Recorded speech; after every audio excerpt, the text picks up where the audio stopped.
All right. I am here checking in. Uh, Here we go. Get ready for this.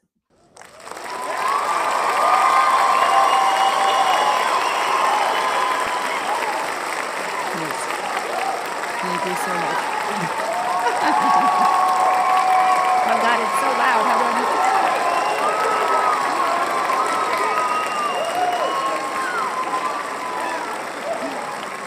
Okay, that's enough. Okay. Hi, everyone. I'm just checking to make sure things are coming together. It seems like we're up and running. So if you are watching, if you're joining, feel free to weigh in on the comments and say hello. Happy Friday. We made it. The horrors continue to horror, but so do we. So good for us. Okay. So I think everything is good and set up. And I'm going to go ahead and jump straight into the cocktail here because I've got ice like sitting in a glass and I don't like that. I don't want it to melt on me and ruin my drink. So today we are talking about death practices. We're talking about history of caskets. We're talking a little bit about embalming, a little bit about my favorite mortician online. I'll share all of that stuff with you. If you are joining us from Patreon, if you're a Patreon member, then you got the resources for this chat early, kind of like, some assigned reading. And that's great because as I go through this stuff in the conversation today, you'll be able to pull it up on your device to look at it because there's some images that will be interesting and relevant to what I'm going to talk about. And there's, everything that I'm going to be talking about today comes straight from these articles. So you'll be able to um, see and read that for yourself and take a deeper dive if you want to. So I don't have my agenda in front of me because I'm a paper based girly and my printer is, um, what is this doing? What is it telling me to do? Enter picture in picture automatically. Okay, allow. Hey, okay, all right. Sorry. So anyway, paper based girly. I'm an old relic that way, and our printer is not cooperating with me. So I'm going to be referencing a lot of stuff that I have like here on my laptop. So it throws me a little bit, but this is nice. I can see that everything's going okay. So for those of you who are not joining from Patreon, if you're joining us from somewhere else, hi. Let me introduce myself. My name's Valerie, and I am one half of Don't Watch at Night. We're a podcast that is focused on lifting up Spanish language horror and Latin American horror through primarily film and books. We read some books and we talk about them occasionally, but we're primarily a film podcast. So, and a lot of what we look at is Spanish language film, but the podcast is in English. So if you have not listened to us yet, please, you can follow us on Spotify, on Apple, or anywhere else you listen to podcasts. You can also find us on YouTube.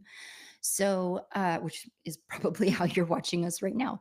So, so that's a little bit about us. And we've been around coming up on 2 years this summer. We'll be celebrating our second anniversary. So we're excited about that. I host this podcast with my actual real life blood sister. My name is Valerie. Her name's Veronica. Our mom did that on purpose. And we have a sister named Vanessa as well. So three V's. And that's it. That's a little bit about us. I will say one of the reasons why we decided to focus on Latin American horror, Spanish language horror, is because the Latinx community is big when it comes to really putting seats, putting butts in seats at the box office, right? So we support the industry in a lot of ways monetarily when it comes to Hollywood television and film, even as we are statistically not so abundantly represented on screen. And so there's all kinds of studies and reporting that has come out, revealing that and talking about that. And so we try to find ways to bring that into the conversation whenever we can, whenever we come across something really great that we want to share with you guys, we make sure to do that. But yeah, that's us. So let's get to cocktail. Today we are doing old fashions, but we're doing it the way that we do it in our household. So a staple in our household is the espresso old fashioned.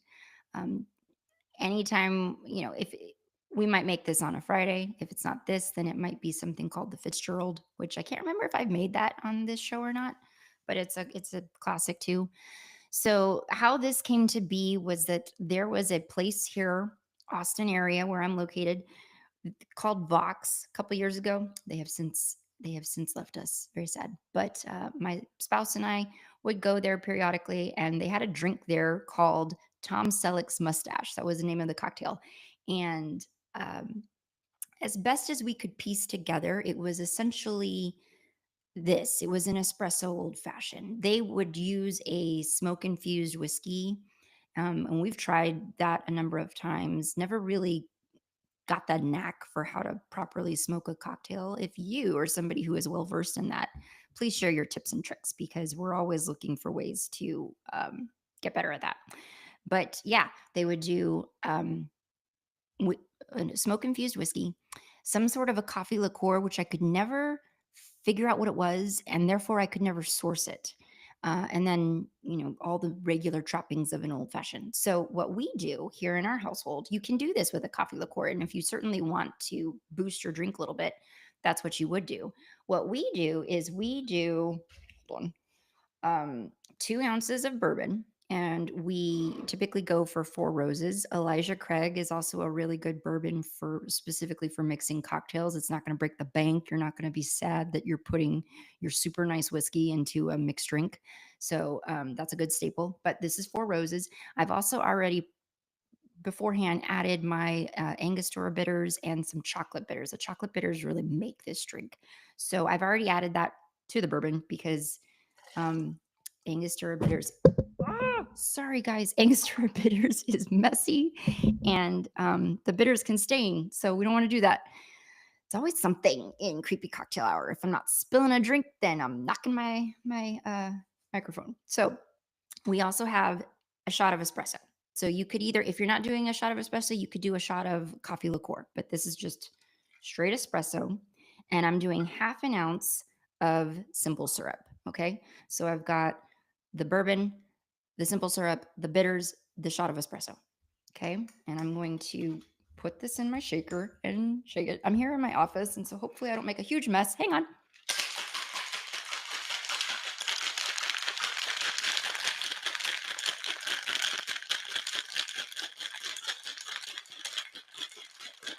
That's plenty. That's plenty. That's more than enough.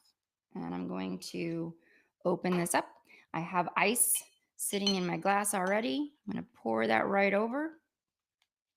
Please don't make a mess on a live stream. That looks good. This is it's one of our favorites. It's our favorite way to do an old fashioned. And you could garnish with a fresh orange peel. I don't have that. I have a dehydrated orange peel. So I'm just gonna stick that in there. Look at that. Look at that. Look at that. Ooh, so nice. So that's what I'm drinking. If you're partaking of something, please weigh in and let me know. Cheers. Happy Friday, everybody. It's delicious. It's perfect. It's perfect. This is it's a great Friday cocktail. It's a great after dinner cocktail. So, I wish I could be so fancy that I'm somebody who regularly has dinner parties. I'm not, but if you are, or if you want to be, and you want to impress your people, then serve this as like an after dinner beverage because the chocolate and the simple syrup obviously adds sweetness, and so it just almost feels like a dessert. It feels like a coffee dessert drink. It's so good. Perfect. Perfect. I've now introduced you to one of my favorite drinks of all time. Which, by the way, on that note, last creepy cocktail hour, we did something called the pickle martini. I don't know if you're a cocktail connoisseur, then you've likely been seeing the pickle martini making the rounds on social media. A couple of years ago, it was the pasta water martini. I tried that one as well. Didn't really care for it, but I tried the pickle martini last time on Creepy Cocktail Hour here, and it was a hit. I loved it. Listen, I ever since I've had pickles in house. I make sure that we never run out. Right now, currently, I have like a sweet pickle that I'm really enjoying. When I did this for the live stream last month, I did just a classic dill pickle because I figured, even though none of the recipes I came across specified what kind of pickle to use, I figured we would just go with the classic dill and try to see what that did for the martini. And it's great. It's if you are somebody who likes a dirty martini, which I do, it's just I don't care for olives. So this was a nice alternative because you still get that briny taste to the cocktail, but it's a garnish that I want to eat, and I did. I had like big old pickles on a spear in my martini, and I was chomping at on those in the live stream. So again, if you were part of that, apologies for crunching in your ear. Thank you for indulging me. Okay, so got our drink, and we talked about uh, pickle martini. Let me take another sip, and now we can get into some of our creepy conversations, some of our creepy topics. Again, I'm not working with paper, I'm working off my screen, and that's going to probably throw me. So thank you for your patience. So, recently, I was doing a little bit of reading about death practices, as one does. And the reason for this little confession first is because, and this kind of is going to lead into later on when I talk about my favorite online mortician. He's a real mortician, but I found him online. Uh, I kinda have always felt that, like, I could be a really effective employee at a funeral home, okay? I wanna believe that I could be great at that job. All silliness aside, I do have a lot of reverence for honoring someone's time on earth and obviously a lot of compassion and love for people who are heartbroken and experiencing a loss like that. I don't think that you have to lose someone yourself necessarily to have that kind of compassion and empathy, but I do certainly have that perspective myself, so it's relevant. But anyway, this isn't about me. Um, because of this, I have always just had this morbid little interest in death practices and mortician work. So, um, kind of where I want to start tonight is a little bit on the codices as it relates to Aztec history. So, one of the links I provided you with is a research paper. Hold on, let me pull it up. I probably didn't need to do that. Give me a second. Here we go. Okay. It's a research paper that is called Mortuary Practices Among the Aztec in the Light of Ethnohistorical and Archaeological Sources. This was written back in 1993, it looks like, by David Iguaz from the Institute of Archaeology at UCL, which I believe is University something London, University College London. I don't know. But anyway, this paper kind of talks a little bit about the codices or codex and some of the ones that are relevant to death practices. I'm going to read a little bit from the document. If you have it and you're able to pull it up and look at it, great. If you don't, if you're joining not from Patreon, I will be posting these resources at the end of the live stream. So apologies. I know this might be weird to follow along if you're not able to look at the documentation that I'm going to be going off of, but I will provide it after the live stream. You'll get to see it. So, sorry. Usually I'll make the cocktail and then I'll get to talking and then I'll forget. I might take like one sip of the drink the entire live stream, but this is so tasty. I don't dare waste it. So, okay. So, death in ancient I'm going to read a little bit. Death in ancient Aztec Mexico formed an integral part of daily life and was considered just a further stage in the continuation of life towards the individual's final resting place. Death was to be found everywhere in the form of sacrificial rites, religious rituals, mourning celebrations, and funerary festivities. Therefore, it comes as no surprise to us that so much attention was paid to the whole idea of death and the implications involved with it. So he goes on to talk a little bit about the little bit of background on the ethnohistorical sources, um, and there's some references at the end. There's sources that he references here in that background, but I do want to get to um, some of the images that are featured in this paper. So what I'm going to direct you to do is go down, scroll down in the document and look at figure 3. And while you're looking at figure 3, I'm going to be talking to you about figure 3. I'm going to be reading what he wrote on that. So uh, hold on. Let me just make sure. Well, it's important to also note before we get into it. I do want to also note what the Aztec codices were. So these were. It's important to remember that a codex um, is a pictorial thing. So there may be text, but it's not something that's just going to be a written document. And in fact, he says that there have been erroneous definitions of a codex or codices that would include written work, but it's necessary that it be a pictorial document as well, for lack of a better word. So he says, however, we owe to John B. Glass a good definitive description of the use of the word codex. The foremost criteria are that the paintings, drawings, or manuscripts display traits of pictorial content, style, composition, or formal symbolic conventions derived from indigenous traditions. So what we're looking at, these figures are the pictorial works, and this was a way of conveying history. Really, it was a way of talking about um, ancestral customs, rites, feasts, calendrical observations, historical events, religious life, economy, genealogical, dynastic themes, all of those things. So it was a way of for to kind of sum it up, it was a way of conveying history. So if you go down and you look at figure 3 shows the funerary proceedings related to the death of a lord. So this is, in, in other words, this is a drawing of how they might have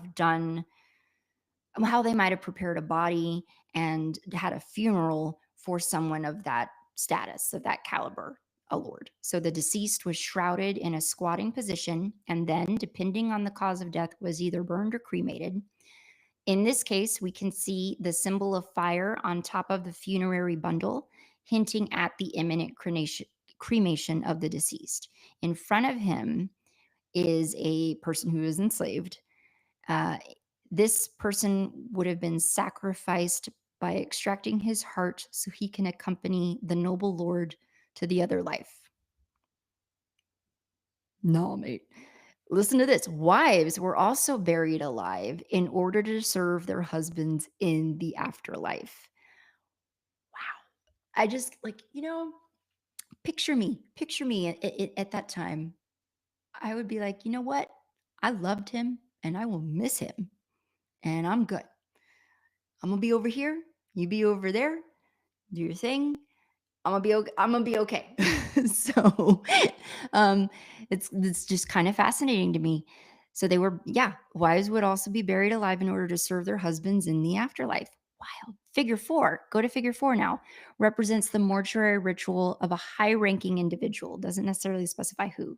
So his children and relatives are seen mourning and they're giving him chocolate. I think it's called Cacahual. I can't say it, 'cause I want to and I can't. I did look at the pronunciation of this word, but it's the word for chocolate for the journey. They also buried their grinding stones in corn so it could be ground, and they buried food and riches according to his class position.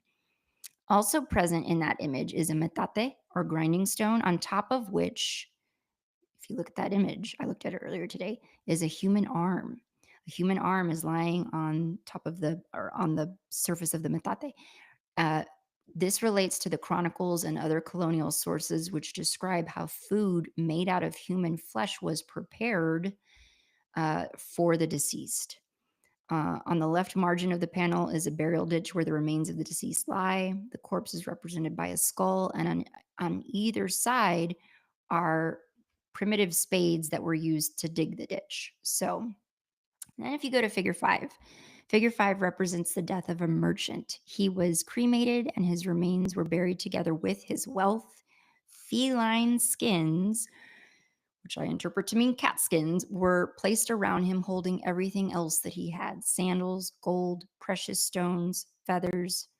You can't take any of that with you, but I understand burying them with their possessions to enable him to continue his occupation in his final resting place. Because it's really important to remember, and he talks about this later in the paper too. Um, it's easy for me to say that. It's easy for me to say, like, you can't take any of that stuff, just be buried. But this was part of how they saw death. Death wasn't an end. It was just another stepping stone in the continuation of the cycle. So why wouldn't they want to send him, her, them on to the next stage with everything that they would need, comforts, food, companionship, whatever, to live and be at peace in the beyond, right? So, um, let me see. Let me scroll on down. As we've seen, he talks a little bit about the what they call cult of death among the Aztec. As we've seen, the perception of death was taken to a level of deep religious cult among the indigenous people of central Mexico. Um, don't think of cult in the way that we think of cult, but funeral rites and rites of mourning. This writer posits, he suggests that this profound expression of sentiment does deserve to be called a veritable religious cult, which was deeply embedded in the daily life of the Aztec population. Um, this is a quote. This is a quote from a T.A. Joyce from a book or publication called Mexican Archaeology, which came out, I think, like it says here, 1920. So, what this quote says is, to the Mexicans, death was not an altogether abhorrent idea, being little more, kind of hinting at what I just said, being little more than an incident in the continuity between this life and the next. Contrary to Western religious ideology, that's the end of the quote, by the way. Contrary to Western religious ideology, the Aztec believed that it was the manner of death and the direct cause of it which was relevant to an individual's final destination in the afterlife, not the behavioral pattern that came before it, that he had followed during his lifetime. So, in other words, he writes, the manner of death was more important than the manner of life since it had direct bearing upon the destiny of the soul. And there's a lot of ways in which um, I'm Mexican American, so I can only speak specifically for Mexican American culture, really. But there's a lot of ways in which that still kind of carries over even today in terms of how we honor the dead, prepare the bodies, through the through the what's the word I'm looking for? Through the lens of a lot of Catholic traditions, but there are still plenty of indigenous people in Mexico and here as well who don't ascribe to Catholic traditions at all, nor would they. So it's interesting to see how these things kind of interlock and yeah. So reading on, warriors who died in battle or as sacrificial victims were destined to depart to the eastern paradise of the sun, where assembled on a great plain, they greeted its rising by beating upon their shields and escorting it on its journey to the zenith. After 4 years in the heaven sun, they descended to the earth in the form of beautiful birds of bright plumage, spending their time among the flowers. Women who died in childbirth were equally as fortunate. So, very interesting paper, but I really wanted to make sure to send that to you to kind of talk about these codices and their relevance to death practices of Aztec traditions. God, I'm having a hard time talking. Maybe it's the old fashioned. So that's going to take us into some more modern day stuff that I looked at. Hold on one second. Checking in. Be sure to hit me up with any questions or comments or insights that you might have on these topics as we are discussing them. So, kind of leads me into the next thing I wanted to be sure to show you guys.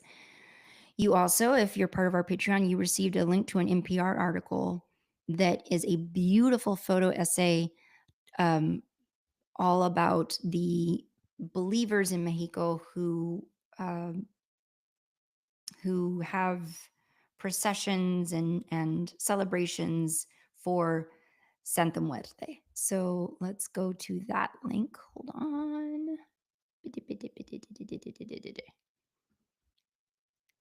Santa Muerte. So the title of the article, this is an NPR article, by the way. The title of it is Beyond Dia de los Muertos, the Believers of Santa Muerte in Veracruz. So photojournalist Hector Quintanar has documented a different tradition that takes place in this region of Veracruz during the Day of the Dead celebrations in Mexico. This is a glimpse of the 2021 festival dedicated to Santa Muerte. So, for a few years now, apparently, this movement has taken root in populations outside of the mainstream, reading from the article again, that directly infringes on the widely accepted Catholic beliefs, and that is the cult of Santa Muerte. So if you go and you look at this article, these photos are gorgeous. As somebody who, photography enthusiast here, beautiful photos. So every November, believers gather in this neighborhood, um, I think it's the Cardenas neighborhood in Veracruz, and to thank Santa Muerte for granted wishes, for miracles, even for acts of evil committed toward enemies. So locals have organized a feast in this area, in this neighborhood, where they offer food, drinks, prayers, and a massive procession that includes cars, music, and a long wooden arch that they place in the cemetery, home of death. So sorry. So the photos just show the people participating in this procession and rows of cars that each have statues atop that celebrate Santa Muerte. And it's really, really cool. You got to go check it out. If you have the link in front of you, then you're already checking it out. There are a lot of stories about the Santa Muerte's miracles. In the story, they talk about 61-year-old Don Alberto, who says he was cured of heart cancer that almost ended his life in the family business. The saint has appeared to others in dreams, and some have even turned to it as a last resort when facing challenging situations. The powerful saint can even force one's enemies to move away or disappear, but they caution you, do not go dabbling with entities that you know nothing about. It's advised to deal with Santa Muerte with the proper show of respect. Um, this is this is death, after all. Why would you laugh in death's face unless you're just a renegade? There's a beautiful quote at the end of this article, if you go and look at it, from one of the organizers of this event. He says, quoting, "We are not criminals. People look down on us because we have tattoos or because we look poor and fucked up. But the truth is that we are human beings like anyone else who believes in death, which is the only sure thing in this life, or the only sure thing in life." And I couldn't agree more with him. So go and take a look at those photos. They are so great. Um, Let me see. I feel like I have a chat and I can't. I have a person chiming in and saying hello, hello. So we're moving through. We have talked about Santa Muerte. And so now I'm going to take you in to a little history of caskets. So this was the rabbit hole of stuff that I went down. I found the Santa Muerte stuff, and then I was just like, oh, okay, let's look at this article that talks all about the history of caskets. So this was an article that you also received. I think it's like, what's that? What's the link? It's assemblymag.com article written by Austin Weber called The History of Caskets, came out in 2009. And in it, they talk about the casket industry. The casket industry traces its roots back to ancient Egypt and Mesopotamia. If you're any kind of weirdo like me, you probably already knew that. I'm not giving you new information. So this was where wood, cloth, and paper were used to make sarcophagus-style burial boxes. In the United States, casket manufacturing developed in the late 19th century, and today it's like $1 billion industry. So in Europe, the Celts began making caskets out of flat stones around the year 700. However, for centuries, caskets were only used to bury I was going to say, did I say aristocats? I probably did, because my son could watch that Disney cartoon on repeat. I apologize. Aristocrats. and nobility. So caskets were kind of reserved for the wealthy and the affluent. Most bodies were simply wrapped in burial shrouds. In the United States, the early casket industry evolved from local furniture and cabinet makers who doubled as undertakers. Other cool things that this article mentions is that during the Civil War, thousands of coffins were needed to transport dead soldiers. So that marked the start of kind of the mass produced casket area. Now, when we get to my online mortician guy that I'm going to talk about in a little bit, um, he he clarifies for anyone who doesn't already know this. He clarifies the distinction between casket and coffin. So, what does he say? Hold on, let me go to my notes. He says, in other parts of the world, a coffin is typically what you might see, and it's got that what we would consider that classical vampiric shape to it. So it's, small at the head, broadens out at the shoulders, tapers down as you get to the lower body. Here in the States, you almost universally, I think, see the casket, and it's rectangular and uniform in shape. And so it's just important to distinguish those two. So there's a coffin, vampire, and then there's a casket, box.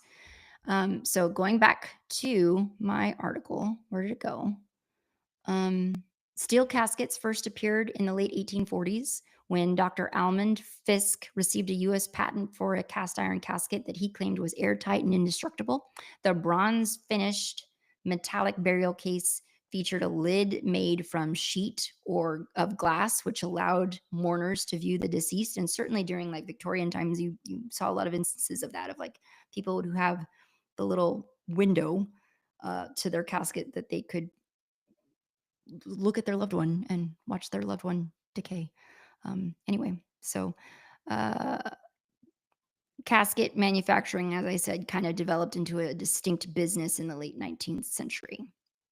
And let's see, I think that's it for that particular article.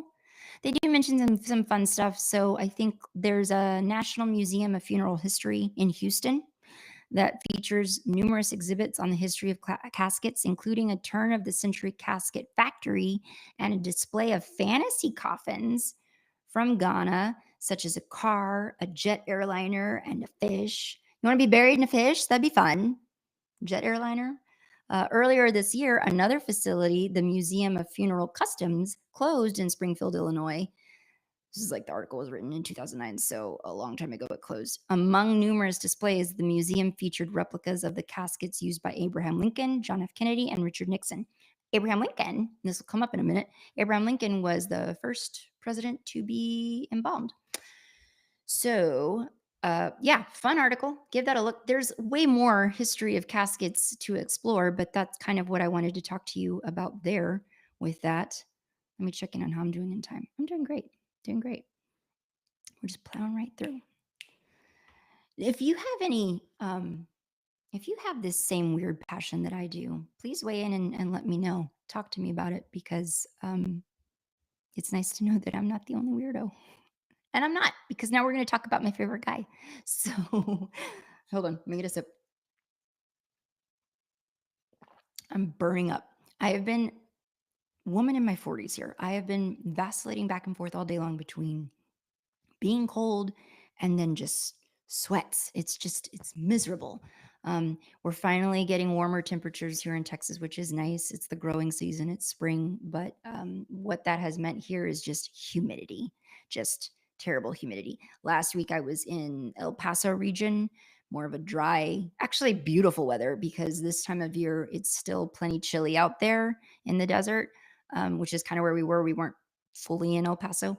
So, beautiful weather and nice and dry. And then you come back to like central Texas and it's just muggy and I'm wearing this hat because I have gross hair. So if you're like, well, take the hat off and you'll be cooler, Valerie. No, it's a look. I'm committed. So now I want to share with you my favorite funeral dude. His name is Victor M. Sweeney, which how perfect is that? When you see this man, Patreon people, you have the links to a couple of YouTube videos of his. He did a whole series with Wired, um, kind of like their version of tech support. You know, they did the tech support series for a while. I don't know if they still do, but this one's mortician support. And then he also did like a deep dive on kind of a day in the life of working at a funeral home, and taking us through a look at their process of preparing a body, not a real body. Important to note, it was a dummy, but still interesting. But when you go to look at this guy, he's got such a great, cool aesthetic. He's always in a button down. He's always, I don't know if he's like this in real life, but he's certainly like this on camera. He's always in a button down. He's always in a vest. He's always got a bow tie or a tie. He's got 1960s, eyeglasses. And then his name is Victor M. Sweeney. Hello, it's perfect. So, and he's very knowledgeable. Obviously, he's a licensed mortician and a funeral director. He's also just very funny and weird, and I dig it. So anyway, funeral service director and mortician. He, in his videos, talks a little bit about. You might be hearing. I apologize if you hear my dog. I think somebody came and rang the doorbell. Um, my my significant other is on it. So he talks a little bit in his video about embalming, and how it is just sort of it's used to sanitize and preserve a body for the purposes of burial, really, for the purposes of the living, the mourners. So, what is embalming? He also goes into that. He talks about it being the removal of bodily fluids and blood in order to basically just delay decomposition as long as the body is with them. So, definitely take a look at his videos for more in-depth information on that. But I do kind of just want to talk to you a little bit about what I looked at regarding embalming. So you have two links. And I just want to make sure that I pull both of them up. So, history of embalming, as I'm sure you know if you're already well versed on this subject, begins kind of in Egypt. So, Egypt is credited with being the land where embalming began during the period from 6000 BC to 600 AD, approximately. Oh, that's a lot of zeros. 400 million bodies were mummified. The process was practiced in Egypt for two reasons: religious reasons and sanitation. So, Greek historian Herodotus maintained that the Egyptians were the first people to believe in the immortality of the soul. They believed that the soul would never fully forsake the body as long as the body remained intact. Embalming was for the purpose of preserving the body so that the soul could return to it after the completion of what is called the circle of necessity. Circle of Necessity was a 3,000-year journey that the soul was required to make before it could return to the body. How cool is that? At that time, the whole man would arise from the dead and live with the gods forever.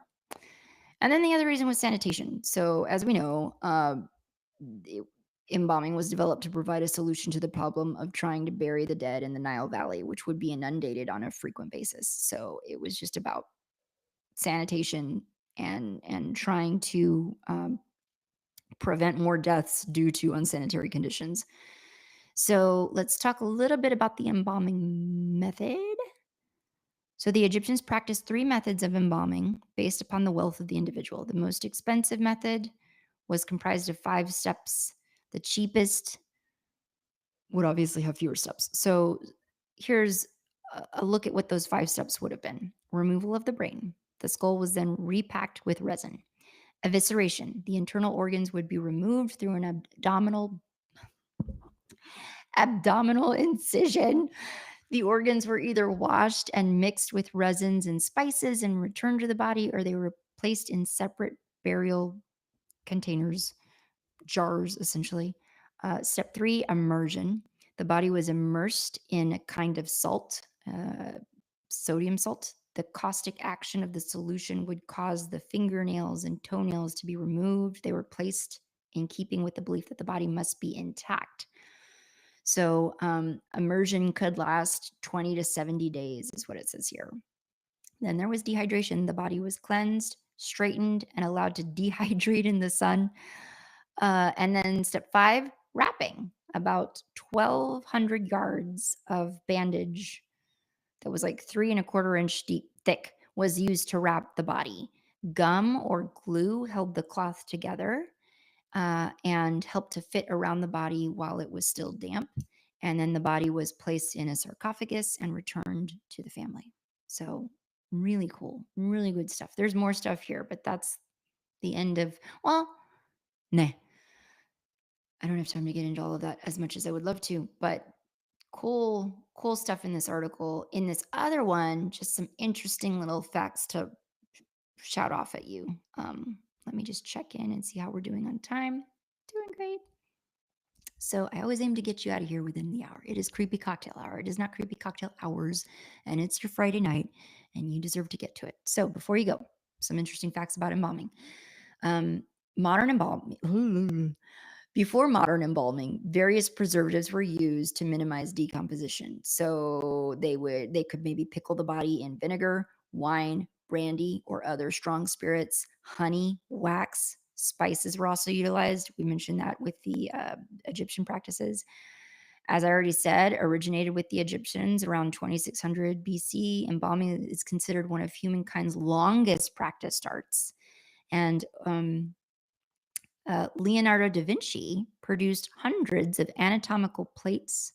More than likely, he used some form of arterial injection to preserve his subjects. His notes indicate that he tried embalming fluid recipes that included turpentine, lavender oil, vermilion, rosin, wine, potassium nitrate, and sodium nitrate.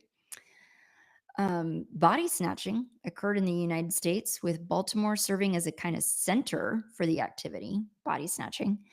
Until the 20th century, arsenic was used in embalming fluid. It was later replaced after the discovery of formaldehyde. And as I already told you, Abraham Lincoln was the first president to be embalmed. And Thomas Holmes is considered the father of modern day embalming. After Abraham Lincoln's close friend, Colonel Elmer Ellsworth, was killed in Virginia, Dr. Holmes embalmed his body at the president's request. Holmes would later go on to embalm both Lincoln's 12-year-old son and the president himself. So I thought that was interesting. I found that over at funeralbasics.org. The Egyptian history stuff I found over at bartonfuneral.com. There's a lot of really cool resource material you can find at funeral homes. I encourage you to go check out some funeral home stuff. What's interesting to know about the Victor M. Sweeney guy, if you go and watch some of his videos, is um, he I can't remember if he is this. I don't think he's the son. I don't like this is a family business that he got into, but it wasn't his family, I don't think. Yeah, maybe I shouldn't be talking like he's not my buddy. I don't know him. But it's just interesting because what I've read about funeral homes, at least in his area, I want to say Midwest, I don't know for sure, but it's a lot of family businesses. And so the idea of the family business passing on is becoming kind of a lost art. And so there's a real need for funeral directors and funeral homes because people are always going to be dying. And there aren't necessarily a whole lot of people rushing into this line of work. So that was when if I can find this article where I found that information, I will try to share it. It's a couple of years ago, back when his Wired series came out, which was a couple of years ago. So I'll try to dig up that article and see if I can find it. But it's true. Like if you think about it, there probably aren't a whole lot of people rushing to this line of work because of its nature. But I would argue it's beautiful work, and I would argue that there's certainly always going to be a need for it. That's just a cycle of life. As the Aztecs believe, it's just a continuation of the cycle. So, yeah. Anyway, for sure, go check out his videos for more in-depth information on like his whole video where he takes you through a day in the life at a funeral home prepping a body.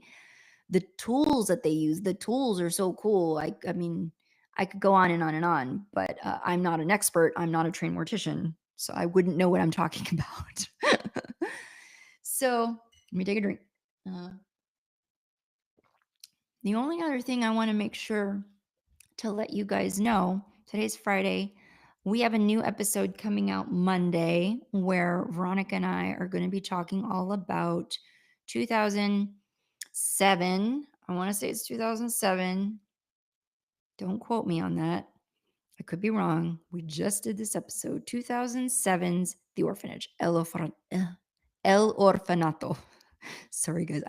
I trip on my words sometimes, and I apologize. But yeah, The Orphanage, which I believe came out in 2007. We just did this episode, and I've already forgotten. But it's one of my. I love this movie. So full disclosure, I've seen this movie. In most of the episodes that we do, we haven't seen the movies, but I have seen this one. So this was Veronica's first time to watch it. And so we dive into that one. If you haven't watched it yet, somehow, then please go watch it. It's so great. And we want you to be listening in on Monday. And then let's see what else. After that, we have some episodes coming up in April. We have another movie episode coming up in April. And then we also have book club. We will be discussing, we are currently reading Fever Dream by Samantha Schweblin. If you go to our website, don'twatchatnight.com, has information on the book, but there's still time to read it. There's still plenty of time to read it, as it's not a very long book. And so we're going to be talking about that end of April. And then in May, we are doing Step Outside Spanish Language Month. We do these periodically where we'll take a look at movies that are not Spanish language. So it can be another foreign language horror film, or it can be an American horror film, whatever. If you're part of our Patreon, then we want to hear your suggestions for what to watch in May. Please hit us up. And that's it. That's all I've got today. We did pretty good. We always do in terms of time. So if you have any questions or insights to share, I would love to hear it. Like I said, I love these topics. I will gladly talk to you about them anytime you want. If you also are a nut for these topics and you've got information to share it. I want to hear from you because maybe I said something today that you want to elaborate on, or maybe I didn't cover something today that I should have, and you can check me on that. So, but that's it. That's what I had for us today, and I'm so thankful that you joined our third creepy cocktail hour. We do these monthly. If you're part of our Patreon, these are part of the $3 tier. And then every so often we'll do one that's open to the public. Today's was open to the public. So thank you for tuning in and for checking this out. Like I said, you can go find us on Spotify, on Apple, anywhere you get your podcasts. And that's it. I hope you have a great weekend. I hope you persist through these shitey times. Stay strong. And do something for yourself. Do something enjoyable. Before I let you go, don't leave me. Before I let you go, if you follow Shea Serrano, I recently joined his newsletter. He started up a series. This every so often, every like monthly on the podcast, we'll do monthly recommendations. So this is going to be my monthly recommendation, but you're getting it early because you're here. So he started up a newsletter, and I think it's going to be like weekly. I'm not sure, but it's called what's it called? Good Movie. And so the first of it came into my inbox today. He did a short little intro essay on the 1995 film Seven, starring Brad Pitt, Morgan Freeman, directed by David Fincher. And then he gave, like, it's a big, huge document. He gave a time-stamped, documented commentary on the film. So it's all written out. And I know that doesn't sound interesting, but it was. And I read the whole thing today. I didn't watch the movie while I was reading it. Maybe I should have done that, but so great. He's a fave writer. I have followed him for a long time. And so if you are familiar with him, get into it. Go subscribe to his Good Movie newsletter. And if you haven't, check him out because he's hilarious. He's fantastic. And his commentary on this movie, perfect. It's so great. Seven is great. It's disturbing as hell, dark as hell, but it's great. So give that movie a watch maybe, and then go and subscribe to his newsletter so that you can check out his commentary on it. It's awesome. And that's it. Thank you, guys. And I hope that we will meet again for another creepy cocktail. We will for sure, but I hope that you'll be part of it. Go and join our Patreon. I'm going to link that stuff as along with the resources for today in comments over on YouTube. So check that out if you're waiting there for that. If you're on Patreon, then you've already got this stuff. So we will see you next time. Bye.